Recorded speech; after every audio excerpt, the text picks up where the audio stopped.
Sevdah is an Arabic word meaning love. And love, not just general love, but love in the shade of longing. Unrequited love, being separated from your loved ones or your homeland, and flirtatious love too.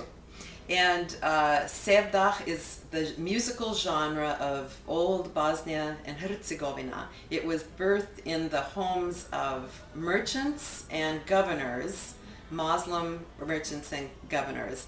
And the men would sing it in one part of the house, the women would sing it in another part of the house, and sometimes with saz accompaniment. And as time went on, that music got out of the homes and went into the taverns and coffee houses.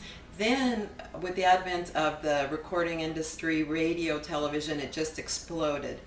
And it became very popular all over former Yugoslavia. The Serbs loved it, the Croatians loved it, the Bosnians loved it, but it's in its original form, it was from the Islamic houses, the Muslim houses. It's fairly new to me, this genre. I've only been singing it about 5 years, and it's been since the Bosnian refugees came to America. And I saw their reaction to the music, which inspired my group, Balkan Cabaret, to add more Sevdalinke to our repertoire.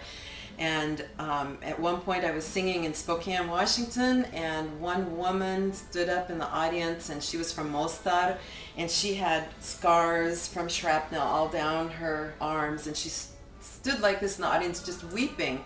And I got off stage and I had to lean against the wall, and I said, I have to go, I just have to go to Bosnia, to the source. If I'm a real artist, I can't just sing this, it's too powerful. I went to Bosnia, and after a very, very long trip there, I was exhausted and went to a birthday party right fast, first off the plane of a 1-year-old, the musician with whom I was going to work. Then we went back to his place where I stayed in this beautiful building that had been turned into a traditional Bosnian home museum. And that night a huge storm came in, and there was thunder and lightning and flashing, and in the middle of the night I heard something go boom in the room, but I was so exhausted I didn't wake up. But in the morning I woke up and I saw that a book had fallen onto the middle of the floor. That book would have had to jump, about 5 feet. Anyway, I went and I picked it up, and it was the Quran.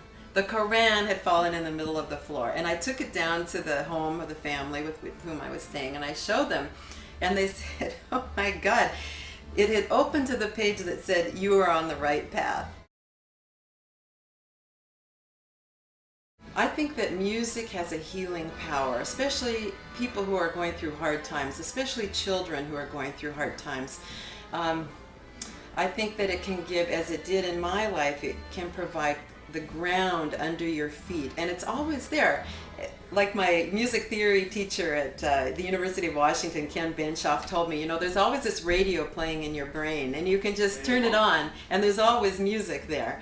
So I think that, the music is always there if you're happy, sad, what have you. And then in my work with communities, I can see how it bridges the generations, particularly to watch the grandparents and the grandchildren relate.